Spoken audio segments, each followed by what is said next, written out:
BA भाग प्रथम भूगोल के विद्यार्थियों का प्रायोगिक कक्षा में स्वागत है। पूर्व व्याख्यानों में आपने मानचित्रों के विवर्धन और लघुकरण की दो विधियों का अध्ययन किया। पहली विधि थी वर्ग विधि, स्क्वायर मेथड। दूसरी विधि थी समान त्रिभुज विधि, सिमिलर ट्रायंगल मेथड। तीसरी विधि है रे मेथड, किरण विधि। आज के इस व्याख्यान में आप किरण विधि के बारे में समझेंगे, जानेंगे, उसका एक अभ्यास करेंगे। ये विधि नदियों, नहरों, रेल लाइनों, सड़कों आदि के मानचित्रों के विवर्धन और लघुकरण के लिए सबसे उपयुक्त है। इस विधि में निम्न प्रक्रिया अपनाई जाती है। सर्वप्रथम मूल मानचित्र के मध्य में एक लंब खींचते हैं। लंब से अपनी ओर दो किरणें खींचते हैं, यानी लंब के दोनों सिरों से अपनी ओर किरणें खींचते हैं जो पर्याप्त दूरी पर पीछे की ओर आकर मिलती हैं। ऊपरी किरण पर समान अनुपात में चिन्ह अंकित कर देते हैं। जैसे 5 सेंटीमीटर की रेखा तो 1 सेंटीमीटर विभाजित कर दिया तो 5 अनुपात हो गए। फिर आधार लंब को, यानी जो मानचित्र के मध्य में लंब खींचा है, उस आधार लंब को 1 सेंटीमीटर से विभाजित करके और मिलन बिंदु पीछे की ओर किरणें खींचते हैं। और जिस अनुपात में मानचित्र का विवर्धन और लघुकरण करना है, उसी लंब पर मानचित्र का अनुरेखण करते हैं। अब इसको एक उदाहरण से समझते हैं।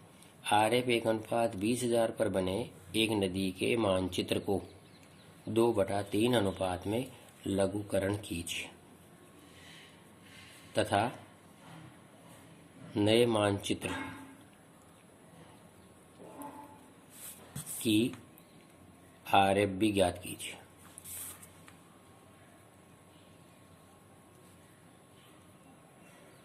अब इसमें क्या करेंगे हम, जैसे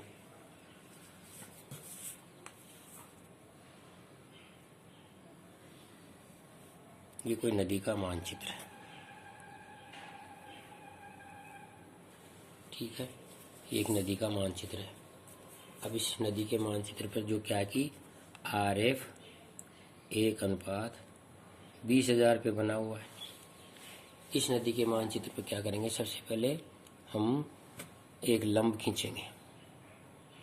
जैसे ये लंब खींचा, कितने सेंटीमीटर का आया, ये 5 सेंटीमीटर का। अब पर्याप्त दूरी पर इधर किरणें खींचेंगे इसमें अपनी ओर। जैसे मान लीजिए इसको अपन ने ये 8 सेंटीमीटर का खींच दिया अपनी ओर, इतना पर्याप्त हो कि वो आकर मिले।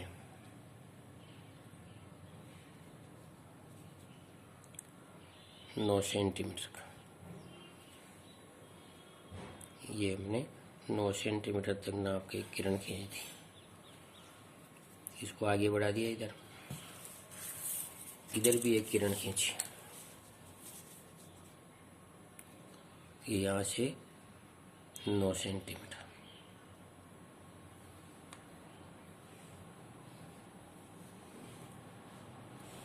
अब इसको 1.5 से या 1 सेंटीमीटर से 9 भागों में बांट दो, जैसा इच्छा हो। तो ये 1.5, ये 3, 4.5, 6, 7.5 और 9।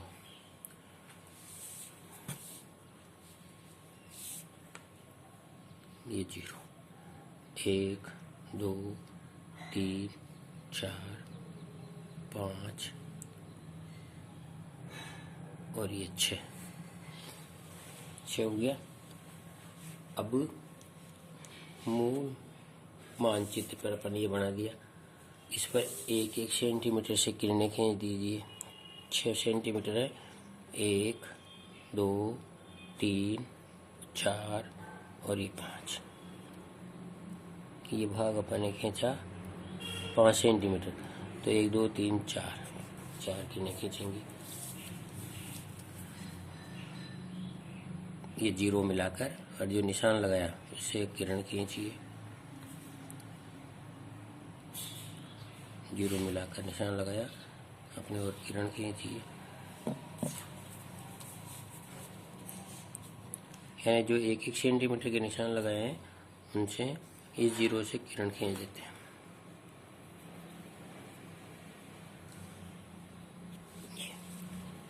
ये किरण खींच दी। अब क्या स्थिति है, 2/3, उसको 2/3 करना है।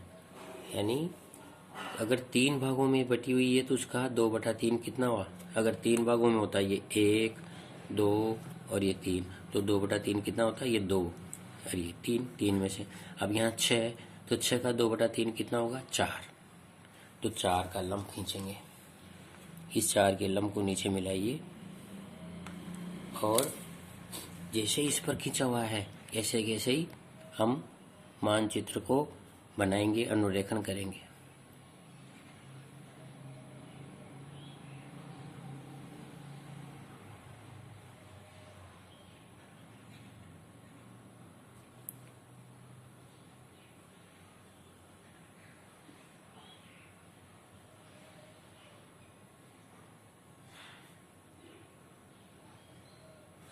इस तरह से ये बना दिया।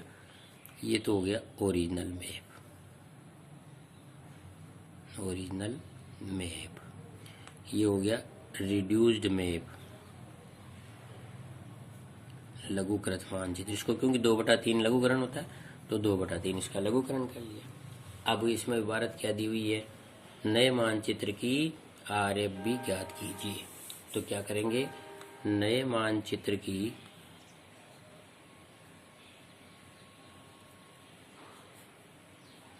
RF बराबर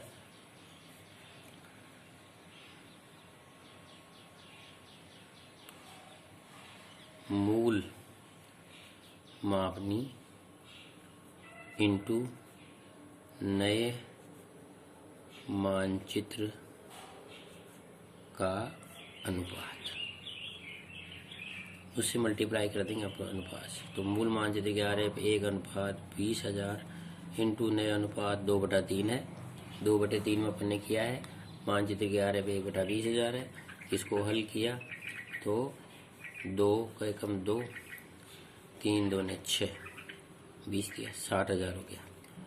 इसको हम 1 बुलाएंगे क्योंकि हमेशा भिन्न 1 में होती है, तो 2 का भाग इसमें दिया, 1/30,000। तो नए मानचित्र की RF हो गई 1/30,000। 30,000 अनुपात छोटा है क्योंकि संख्या बड़ी है तो इससे छोटा हो गया। तो मानचित्र का क्योंकि लघुकरण हुआ है इसलिए RF भी छोटे अनुपात में आती है। इसके ऊपर लिख दे RF 1:30,000। इस तरह से हम RF भी ज्ञात कर लेते हैं। ये हो गया किरण विधि से मानचित्र का लघुकरण। इस विधि को फिर दोबारा समझिए। किरण विधि में क्या करते हैं, किरण विधि में सर्वप्रथम मूल मानचित्र के मध्य में एक लंब खींचते हैं। ये मानचित्र था नदी का, ये नदी का मानचित्र था। इस पर अपन ने एक लंब खींच दिया, जितनी लंबाई में मानचित्र फैला हुआ है। फिर लंब से आसान अपनी ओर 2 किरणें खींचते हैं। ये लंब से अपनी ओर ये 2 किरणें खींची। ये इतना नजदीक भी नहीं खींचते हैं कि मानचित्र का लघुकरण नहीं हो। पर्याप्त दूरी पर, सामान्य दूरी होनी चाहिए। सीट में पर्याप्त जगह है तो पर्याप्त लंबी लेकर इसको कर सकते हैं।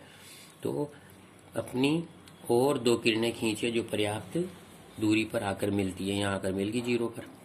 ऊपरी किरण पर समान अनुपात में चिन्हांकित के लिए अपने 1.5 सेंटीमीटर से ये 9 सेंटीमीटर रेखा यहाँ से यहाँ तक 1.5 सेंटीमीटर से 6 भागों में बांट लिया। आप चाहें तो इसको 3-3 सेंटीमीटर से भी बांट सकते थे। ये 3, 6 और 9, ये 3 भागों में बढ़ जाता। 3 भागों में बढ़ते ये 2/3 का भाग हो गया। इस लंब को खींच लेते। अब आधार लंब को 1-1 सेंटीमीटर से विभाजित कर दिया और अपनी ओर किरणें खींच लिए। अब जिस अनुपात में मानचित्र का विवर्धन या लघुकरण करना है उस पर मानचित्र का अनुरेखण करते हैं। अपन को 2/3 में करना है तो इस लंब पर अपन ने अनुरेखण किया इस मानचित्र का। जैसे जैसे किरण को ये काट रहा था वैसे के वैसे अपन इसको रिड्यूस कर लिया। अब ये करने के बाद इसमें अपन क्या करते हैं, RF भी ज्ञात करते हैं। अगर RF नहीं दिया हो, केवल अनुपात ही दिया हुआ हो तो RF भी निकालेंगे। तो नए मानचित्र की RF कैसे निकालेंगे, नए मानचित्र की RF बराबर मूल मापनी इंटू नए मानचित्र का अनुपात। यानी मूल मानचित्र की जो भी RF दी हुई हो उस RF को अनुपात से मल्टीप्लाई कर दीजिए, गुणा कर दीजिए। 1/20,000 इंटू 2/3। अब बराबर हो गया ये 2 एकम 2 और 20 दिया 60,000, 2/60,000। अब चूंकि RF हमेशा एक अंश में होती है, तो इसको 2 का भाग दिया तो 1/30,000, यहाँ लिख दिया इसके ऊपर 1/30,000। इस तरह से किरण विधि से हम मानचित्रों का विवर्धन और लघुकरण किसी भी अनुपात में कर सकते हैं। यदि विवर्धन करना हो तो इन रेखाओं को आगे बढ़ाकर आगे अनुपात लगाकर उस पर विवर्धन हो जाएगा। पीछे की ओर लघुकरण होता है किरणों पर और आगे की ओर विवर्धन होता है। तो इस तरह से हम आगे की ओर विवर्धन कर सकते हैं। इन किरणों को आगे बढ़ाया और किस अनुपात में विवर्धन करना है उसी अनुपात पर एक लंब खींचकर इस मानचित्र को उस अनुपात पर उस लंब पर जो है अनुरेखण कर लेते हैं और इस तरह से मानचित्र का विवर्धन और लघुकरण हो जाता है। इसका भी हम 1-2 उदाहरण और लेकर इसका अभ्यास और करेंगे किरण विधि की, क्योंकि 3 विधियां हैं, वर्ग विधि, समान त्रिभुज विधि और किरण विधि। तीनों की आपको 2-2 शीट बनानी है, एक विवर्धन की एक और एक लघुकरण की। 2 वर्ग विधि की हो गई, 2 शीट बनेगी समान त्रिभुज विधि की और 2 शीट बनेगी किरण विधि की। धन्यवाद।